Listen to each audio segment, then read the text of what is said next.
Ikuto Hagiwara, worthless commander, responsible for the biggest L of the series.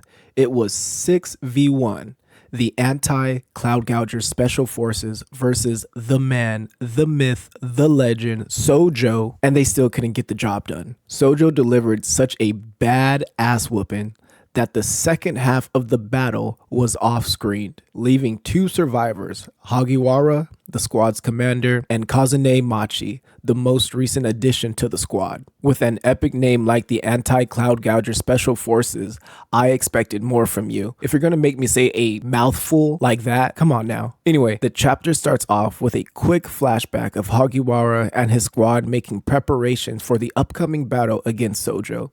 Hagiwara's sorcery is called Jikai, meaning magnetize. This ability lets him manipulate magnetic forces to attract or repel objects. Part of Hagiwara's strategy was to have his squad wear iron sand laced clothing for freer mobility when fighting in the air. Hagiwara would use his sorcery to basically help everyone fly and maneuver to avoid getting hit. Clearly, that did not work out very well. We then cut back to the present time where Hagiwara is bedridden, embarrassed, depressed, not eating anything, and highly delusional. According to his doctor, he unconsciously animates Kugara's mask with sorcery. He's interacting with a figment of his imagination. Hagiwara keeps his room filled with iron sand just to cope. It turns out Hagiwara and his troops have known each other for over a decade, and he's been friends with Kugara since they were 5. He acknowledges that Kugara is gone, but his awareness is murky. The Kamunabi members attending to Hagiwara have known him to be a pretty talented fighter, but now see him as a sad sack of dirty laundry. Okay, guilty. I said that, but I know they're thinking it. Hagiwara, technically talking to himself, confesses to his recreated deceased friend Kugara that he doesn't care if he starves to death. The fantasized Kugara going, that's a dumb way to go. If we're gonna go down, let's go down fighting like warriors. Hagiwara, I'll never fight again. They don't need incompetent warriors out there. I might as well just rot away like this. It is at this moment the intercoms make the first announcement that you guys have not subscribed yet to my channel. If you're a returning viewer or you just found my channel, welcome. Thank you for stopping by. If you don't mind, please, I'd appreciate it if you like this video, subscribe to my channel, and leave your thoughts in the comments below. You're awesome. Okay, but seriously, it was the first announcement that there is an enemy attack. We then cut away to see the issues locating the second vessel. Because of the power of the Shinuichi interfering with force field helmet guy's visual field, he can't identify who the second vessel is. Further announcing, for now, just kill the Hishaku. Every last one of them. If we could do that, this will all be over. In the next scene, we flip back to the head-to-head between Dog Breath Hishaku and Icy Hot Hishaku versus the Kabunabi with the freshest haircut in the series. Then, from out of nowhere, we see Hagiwara walking in between them, moving as if he's a ghost himself, muttering, then screaming to himself, "You all died for our country. Well, I'm sorry. I was a worthless commander, but I want to make this sacrifice for you. I'm doing this." And then boom, he gets frozen by the icy hot Hishaku. You know why I call her that? Because of her ice sorcery, and you know, she's kind of hot. And I swear, given Kagurabachi's history with giving us quick backstories on characters and then killing them off in the next scene, I swore that this was it for Hagiwara. Like, wow, just another pointless backstory, all for it to end like this. Then, come piercing out the ice, we see the iron sand not only able to pierce and free himself out the ice, but Hagiwara is able to attack Dog Breath Hishaku with the iron sand he still has hidden in his clothes. Turns out, in the aftermath of the battle with Sojo, Hagiwara was sinking to the bottom of the sea when Kugara saved him and pulled him to shore. That's what he reported anyway, but that was not the case. We cut back to the doctor who diagnosed Hagiwara, saying that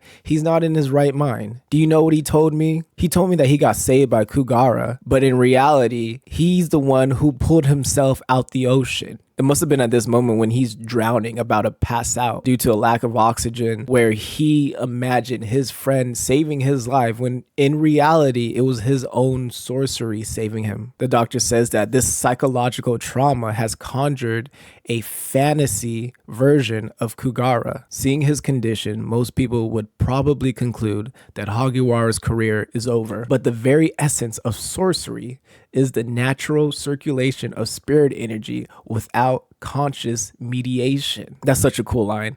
I was so hyped for him in this moment. It's here when we see this quick flashback of Hirohiko with his unconscious freestyle, moving on pure instinct, swordsman fighting style, which is now getting applied to Hagiwara's use of sorcery. In Hagiwara's current state, he interacts with his own sorcery as if it's another person. It's the epitome of subconscious control. Strangely enough, in his current state, there's no one more suited for battle. And as Hagiwara hypes up his fantasized Kagura to continue the offense, he's then slammed to the ground under the weight of Lord knows how much is weighing him down right now because of the side effect after attacking Doghead Hishaku. At this moment, we hear over the intercoms that there's another vessel. It's one of the Hishaku. And then Hagiwara, like, he's just like in the zone or something, but he's hyped up. He understands the assignment. He then goes, we just have to kill the target, right? Easy, right? Easy. We have the narrator explain what an MRI is. Magnetic resonance imaging.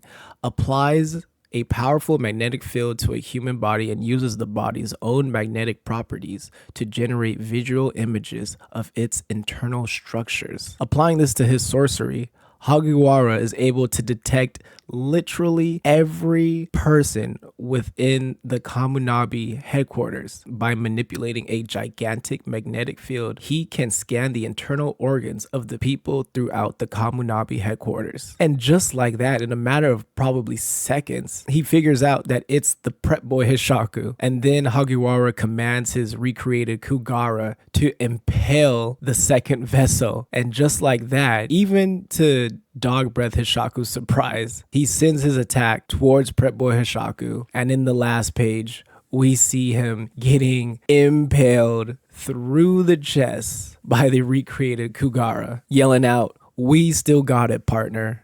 Oh my gosh. I didn't know what to expect from the beginning of this chapter because I'm all like, oh, what's the health of Hokuzono like? Is this supposed to be a bonus chapter or something? I hope it ties into the main story, and then just increasingly it just got better and better and better. I always liked the design of Hagiwara, so I expected more from him when he was first introduced, and now we're finally getting it. I'm glad he had a comeback, but yo, Prep Boy Hishaku keeps getting his ass whooped left and right. Is he really the strongest member they have outside of Yura? Is he gonna unlock some demon mode? I don't know, but hey, we could possibly be getting Chihiro and Samura back pretty soon. The Hishaku might have to retreat. That might be it for this arc. The Hishaku might have to retreat. Things are going too well for the most randomest of characters, a part of the Kaminabi. I'm excited though. See y'all next time.